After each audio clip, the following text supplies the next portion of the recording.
আরজি কর নিয়ে অত্যন্ত গুরুত্বপূর্ণ তথ্য আপনাদের কাছে নিয়ে এসেছি।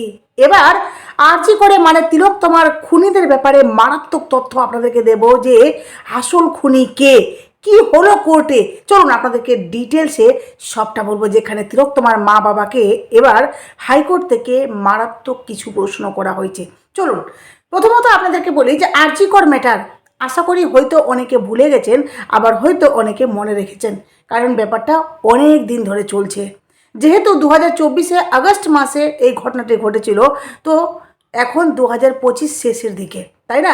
অনেকে হয়তো ভুলে গেছে, কিন্তু কিছু কিছু মানুষ এখনও আশাবাদী যে তিলোত্তমা কবে জাস্টিস পাবে। ইভেন ওনারা প্রত্যেক দিন খবর নেই যে তিলোত্তমা কবে জাস্টিস পাবে। আমাকে অনেকে মেসেজ করে যে তিলোত্তমার ব্যাপারে কোনো আপডেট দিচ্ছ না কেন। আমি যখনই কোনো আপডেট পাই না কেন আপনাদের কাছে আপডেটগুলো দিই, আর আমি মনে করি যে এটা জানা আপনাদের খুব ভীষণ হারে দরকার। কারণ তিলোত্তমার যখন ঘটনাটা ঘটেছিল তখন কিন্তু গোটা বিশ্বে এর প্রতিবাদ হয়েছিল। সকলে একটাই কথা বলেছিল যে উই ওয়ান্ট জাস্টিস, আমরা জাস্টিস চাই তিলোত্তমার। ইভেন উই ডিমান্ড জাস্টিস বলেও কিন্তু স্লোগান হয়েছে। তিলোত্তমার ব্যাপারটা দেখুন যে আরজি করার ব্যাপারটা এখনও চলছেই, লাগাতার এখনও তদন্ত চলছে, লাগাতার এখনও বিচার প্রক্রিয়া চলছে, এখনও সিবিআই এক এক করে চার্জশিট জমা দিচ্ছেন। তারপরেও কিন্তু কোথাও না কোথাও সেই সমস্ত খুনিরা, সেই সমস্ত অপরাধীরা আড়ালে আবডালে লুকিয়ে লুকিয়ে নিজের অপরাধগুলোকে লুকিয়ে তারা খোলাম ঘুরে বেড়াচ্ছে।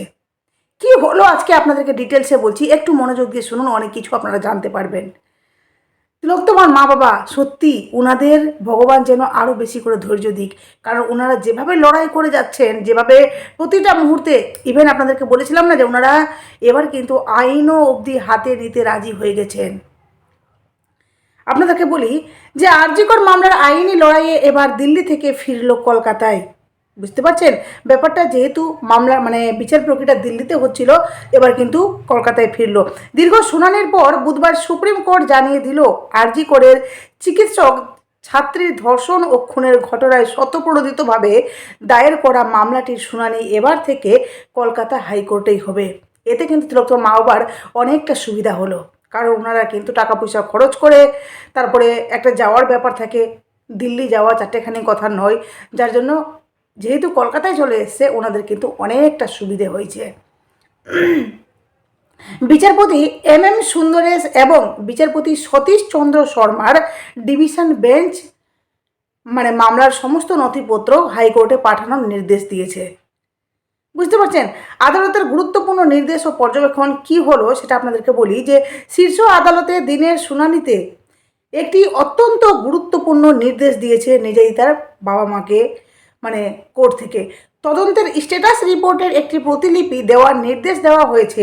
এর ফলে তদন্তের অগ্রগতি এবং কেন্দ্রীয় তদন্তকারী সংস্থা সিবিআইকে পদক্ষেপ করেছে যে সেই সম্পর্কে নির্যাতিতার পরিবার সরাসরি তথ্য জানার সুযোগ পাবে। সিবিআই কি পদক্ষেপ নিচ্ছেন, কোন কোন খুনিদের নাম জানতে পেরেছেন, আসলে কি কি আপডেট, সমস্তটা কিন্তু তিলোত্তমার মা বাবা এবার সরাসরি সিবিআইয়ের কাছ থেকে জানতে পারবেন, যেটা তিলোত্তমার মা বাবা এতদিন ধরে জানতে পারছিলেন না। বুঝতে পারছেন? আর তিলোত্তমার মা বাবা এটাও বলেছে যে আমাদের অনেক প্রশ্ন আমরা কিন্তু সিবিআইয়ের কাছে জমা দিয়েছি, সিবিআই সেগুলোকে পাত্তাও দিচ্ছে না। কিন্তু কোর্ট থেকে এবার বলা হয়েছে যে সিবিআই সমস্ত কথা শুনবে, আর শুধু শুনবে না, সিবিআইয়ের তদন্ত কতদূর কী করছে, কোথায় যাচ্ছে, সমস্তটা কিন্তু তিলোত্তমার মা বাবা সরাসরি এবার জানতে পারবেন। 2024 সালের 9 আগস্ট আরজি কর মেডিকেল কলেজ চিকিৎসক ছাত্রীর দেহ উদ্ধার হয়। ওই নৃশংস ঘটনার পর সুপ্রিম কোর্ট স্বতঃপ্রণোদিত হয়ে মামলাটি গ্রহণ কিন্তু করেছিলেন। ওই ঘটনার পরের দিনই কলকাতা পুলিশের হাতে গ্রেপ্তার হয় সিভিক ভলান্টিয়ার সঞ্জয় রায়। তবে আরজি কর কাণ্ডে মূল অভিযুক্ত প্রাথমিকভাবে দোষী সাব্যস্ত করার পরেও শীর্ষ আদালত একাধিক আনুষঙ্গিক বিষয় নিয়ে নির্দেশ দিয়েছে। তৎকালীন প্রধান বিচারপতির নেতৃত্বে একাধিক শুনানি হয় এবং কর্মক্ষেত্রে চিকিৎসকদের নিরাপত্তা সুনিশ্চিত করতে চিকিৎসকদের নিরাপত্তা, যেহেতু চিকিৎসকদের নিরাপত্তা নিয়ে প্রশ্ন উঠেছিল, যার জন্য সেটা নিশ্চিত করতে স্বতঃপ্রণোদিতভাবে এই মামলা করার পরে গত বছরের 20 আগস্ট জাতীয় টাস্ক ফোর্স গঠনের নির্দেশ দেওয়া হয়েছিল। আদালত জানিয়েছিল একই বিষয়ের শুনানি একসঙ্গে সুপ্রিম কোর্ট ও হাইকোর্ট কিন্তু চালাতে পারে না।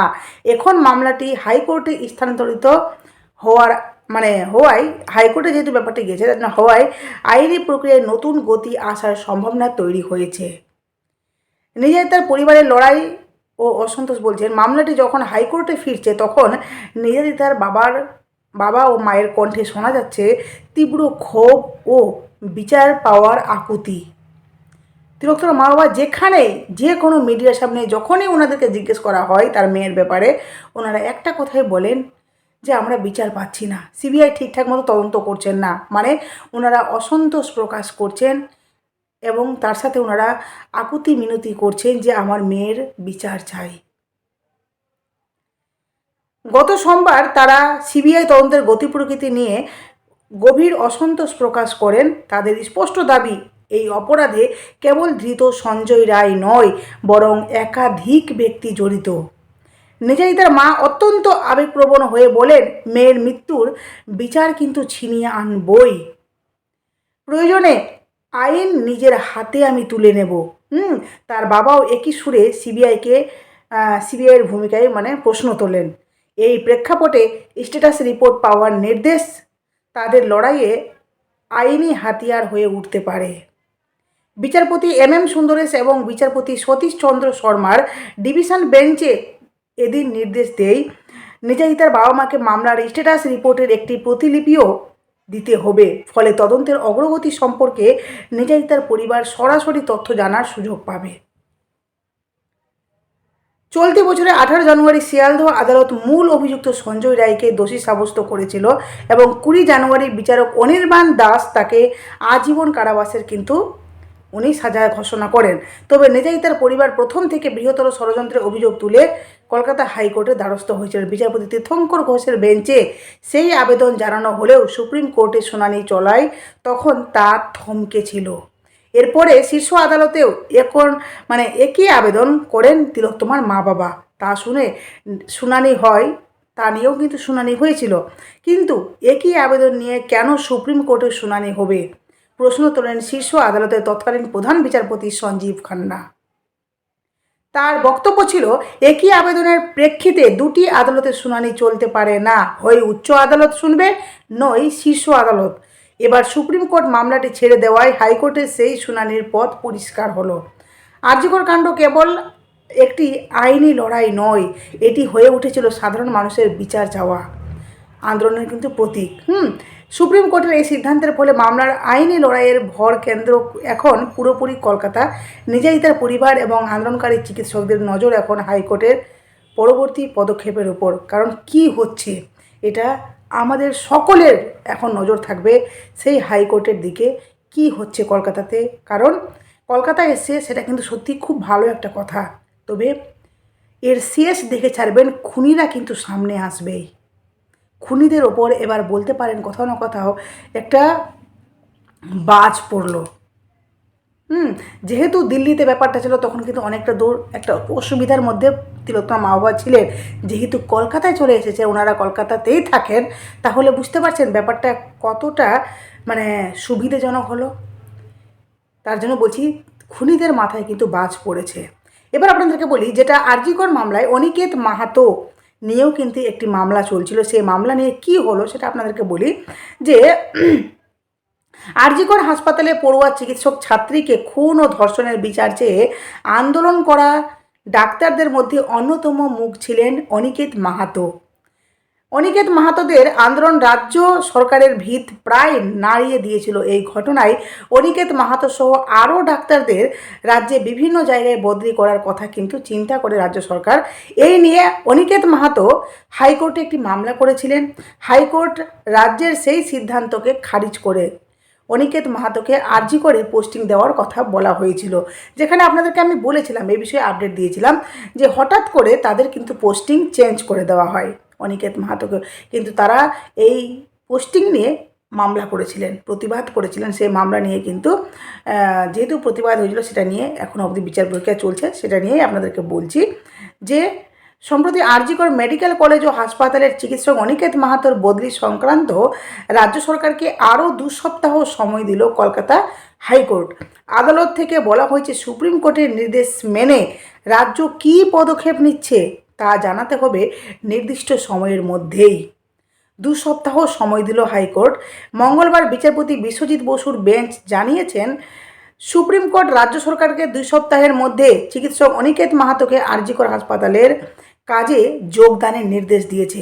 সেই নির্দেশ অনুযায়ী রাজ্য সরকার কী ব্যবস্থা নিয়েছে তা 2 সপ্তাহ পরে আদালতকে জানাতে হবে। এদিন অনিকেত মাহাতোর আইনজীবী সুপ্রিম কোর্টের নির্দেশের কপি বিচারপতি বিশ্বজিৎ বসুর এজলাসে জমা দেন। নথি দেখার পর বিচারপতি জানান যখন নথি জমা পড়ে তখন বিচারপতি জানান যে আগামী 2রা জানুয়ারি রাজ্য সরকার শীর্ষ আদালতের নির্দেশ মেনেছে কি না তা স্পষ্ট করে জানাতে হবে। চলতি বছরের সেপ্টেম্বর মাসে আরজিকর আন্দোলনের অন্যতম মুখ জুনিয়র চিকিৎসক অনিকেত মাহাতোকে উত্তর দিনাজপুরের রায়গঞ্জ হাসপাতালে তাকে কিন্তু বদলির নির্দেশ খারিজ করে দিয়েছিল বিচারপতি বিশ্বজিৎ বসুর সিঙ্গল বেঞ্চ। আদালতের পর্যবেক্ষণে বলা হয় অনিকেতের বদলির ক্ষেত্রে স্বাস্থ্য দপ্তরের সচিব স্ট্যান্ডার্ড অপারেটিং প্রসিডিওর বা এসওপি মানেননি। সেই সঙ্গে অনিকেতকে অবিলম্বে আরজিকর হাসপাতালে কাজে যোগ দেওয়ার কিন্তু নির্দেশ দেওয়া হয়েছিল। অনিয়ম এই সমস্তটা কিন্তু অনিয়মের অভিযোগ তুলেছিলেন অনিকেত। রায়ের পর অনিকেত মাহাতো জানান যেদিন বদলির নির্দেশিকা প্রকাশ হয় সেদিন তারা স্বাস্থ্য সচিবকে প্রশ্ন করেছিলেন যে 871 জনের মধ্যে কেন শুধুমাত্র 2 জনকেই বদলি করা হয়েছে এবং কিসের ভিত্তিতে এই সিদ্ধান্ত নেওয়া হয়েছে। অনিকেতের বক্তব্য গোটা প্রক্রিয়ায় স্বচ্ছতার অভাব ছিল। সেই সময় স্বাস্থ্য সচিবের তরফে বলা হয়েছিল রাজ্য প্রশাসন যা করবে তাই ওনারা যা মনে করবেন তাই করতে পারে। ডিভিশন বেঞ্চেও ধাক্কা, তারপর সুপ্রিম কোর্টে রাজ্য। সিঙ্গল বেঞ্চের নির্দেশকে চ্যালেঞ্জ করে রাজ্য সরকার বিচারপতি তপব্রত চক্রবর্তী ডিভিশন বেঞ্চে আবেদন জানিয়েছিলেন। তবে ডিভিশন বেঞ্চ একক বেঞ্চের রায় কিন্তু বহাল রাখে। এরপর সেই নির্দেশের বিরুদ্ধেই রাজ্য সরকার সুপ্রিম কোর্টের দ্বারস্থ হয়।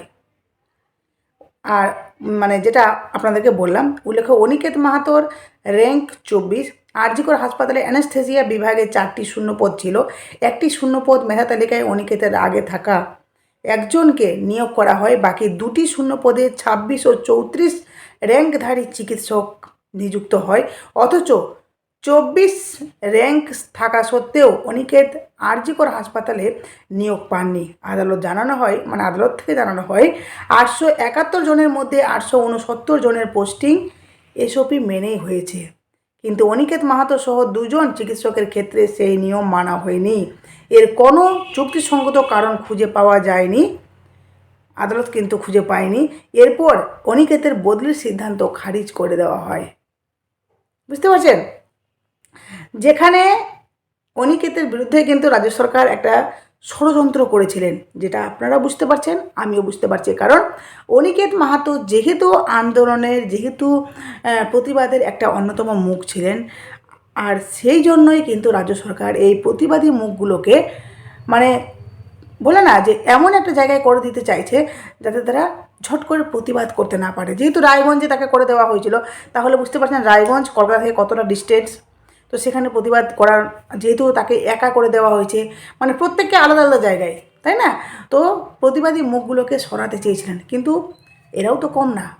অনিকেত মাহাতো তো চট করে হার মেনে নেবেন না, উনি পাল্টা সেটার বিরুদ্ধে কমপ্লেন করেন, মামলা করেন। যাই হোক, সেটা হলো। এবার আপনাদেরকে ডিটেলসে বললাম। তবে আপনাদেরকে কথা দিচ্ছি, আরজিকর ম্যাটারে যা আসবে আপনাদেরকে অবশ্যই সমস্ত তথ্য দেবো। আপনারা পাশে থাকবেন অবশ্যই। চ্যানেলটি নতুন থাকলে সাবস্ক্রাইব করুন, প্লিজ পাশে থাকুন। জানি না কেন চ্যানেলের রিচ এতটা ডাউন হয়ে গেছে, আপনারা প্লিজ পাশে থাকুন, ভিডিওগুলো শেয়ার করুন।